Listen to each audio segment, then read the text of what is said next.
Hey, what's going on, fellas?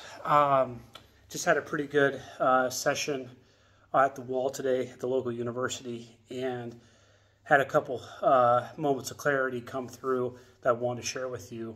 And as you know, been struggling with my forehand the last couple weeks, just dealing with a lot of fear.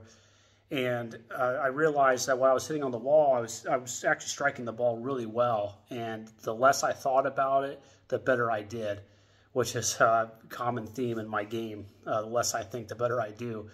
But it made me realize that confronting and overcoming fear takes nearly constant training and vigilance and discipline. So when you're going through a process where you're really struggling with something, in my life, I'm fortunate because I don't have that many problems. My problems are kind of centered on the tennis court, whereas up here, very frustrating. But it makes you believe, the fear makes you believe that you aren't capable of overcoming that moment because it's so convincing. So in my circumstance, when I go to hit a forehand and I have these fears and it's all external judgment. That's all centered in my psychology of what people are going to think about me or what they're going to say, which I'm trying to come to terms with.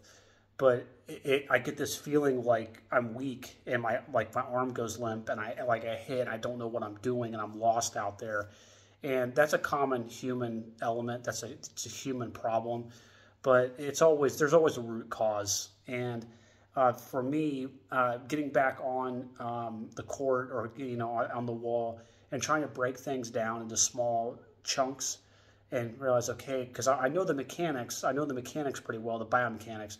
So I'm just like, okay, take a deep breath, try again. And if I hit the underside of the ball or send it over the fence and I have to go get the ball, I'm frustrated with myself, but it's like, okay, well, that's part of the process. You just have to keep coming back to the drawing board and trying again and trying again.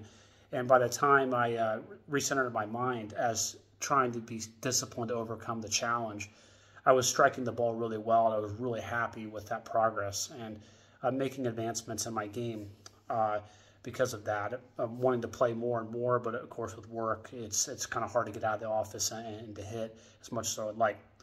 But regardless, fear is a very, very convincing emotion, and it should be. I mean, if you think about it, from our survival, not a lot of people are going to want to go take on the lion head on or take on the bear head on, be like, I'm strong, I'll beat the crap out of this animal.